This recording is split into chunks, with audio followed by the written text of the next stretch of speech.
Legs have gone off to the shop blaster. That's how they're going to look. That's the basic pattern, how they're going to fit. So I'm really excited about this table. I can't wait. This is the underside, obviously.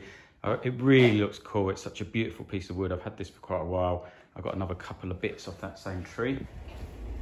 So just off to the shop blasters, and then these two sets of legs or bases are going to be powder coated this time, rather than the sort of antique bronze finish that I specialise in.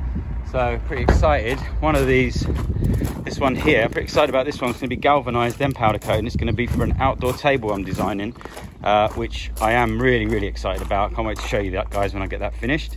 And this is for the copper chestnut table that was originally going to be the wood base of the same diagonal design that I've designed a while ago. And now it's going to be in steel, so it's the first one in steel, so that's pretty exciting as well. So I've already delivered one. This is sweet chestnut. This is beautiful English oak, spalted beech in there, and I've already delivered a, what did I deliver? Oh, sycamore, and I've got still got Western red cedar to deliver. That's the last one. That's 5 shelves, and you'll also get to see the kitchen worktops. They're in place, which is one is elm, one is ash. I've got 2 more little tops to make, one either side of, one's a kitchen island, that's the big ash one, and I've got 2 more tops to make, one either side of the Rayburn. I think the client's now got the frame in place, so I'm going to get the template for that today as well. These look lovely. You haven't really seen a lot of this. There will be some footage coming. Some of it's got on the Patreon. I'm doing a bit of a lamination. This is sycamore and laminate some ply. This is going behind a cooker. So I've been doing a lot of worktops in this kitchen. You'll see it later on as I start to show more of it. I've been doing it over a long period, and I did window seats as well. You might have seen bits of that in this house. We've got every type of English local wood. Fantastic client. He loves English local wood. So he brings me the templates. This is for behind the cooker. It's all stone. There's templates here. This is on the left-hand side. He's got his pipe work and stuff, and then got a Rayburn in between the two. This is the final 2 pieces of the, this is sycamore. It's going to be a cooker going in there. Then there's a Rayburn going on the side. And the other side, you'll see it all when it's installed and finished. This is the other side of it. So these are solid English sycamore worktops. So you can see here it's been cut out and templated, ready for the electric cooker, the Rayburn slot, which has got that laminated ply to stop it cupping. And then this is the elm shelf I did earlier in the year. And then the huge ash slab, which has got the green resin in the middle. I did show it on YouTube as a table at one point, but it is actually for a kitchen. So this was a kind of more mundane job, but it's a nice client. A friend of mine, Nikki, did the new stained glass, and what I've done here, chap might be moving. So what I've done is remove the old frame. I've made a new frame here, which is painted in and around his lock.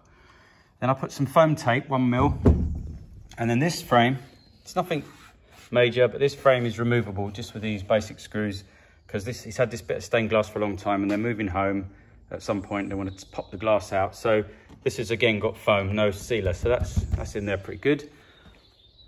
Nice simple job. So I'll put this bad boy in action for some new gates, the 3rd set of gates. I'm done with those for a while now.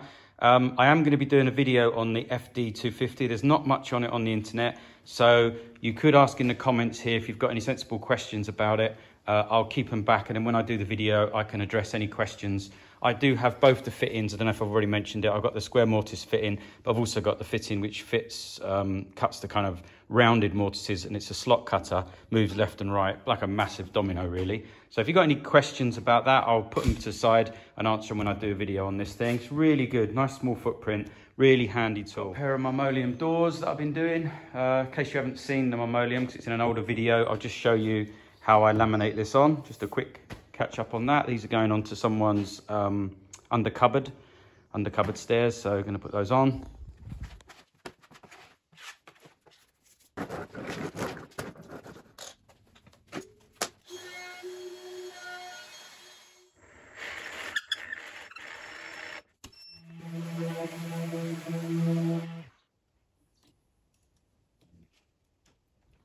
Okay, for this year anyway, I don't think I'm going to do the main ones now. This is the vehicle gates for the Airbnb. I haven't put all the hardware on.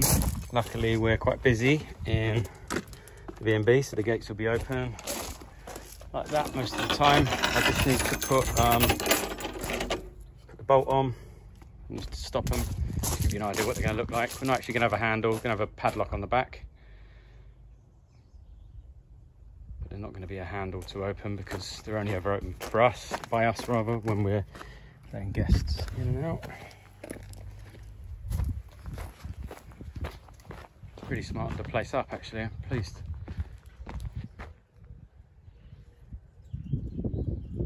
So the first part of the gate build 3 is on Patreon already. If you want to watch it there in mega depth, I think each video is about 20 minutes long. It's probably an hour. It'll be on YouTube as soon as I get it edited down in the next week or so. So I decided to go for, I was going to do haunch tenon, but I went for a wedge tenon. These are my own gates, and it's like anything really. It's precious workshop time.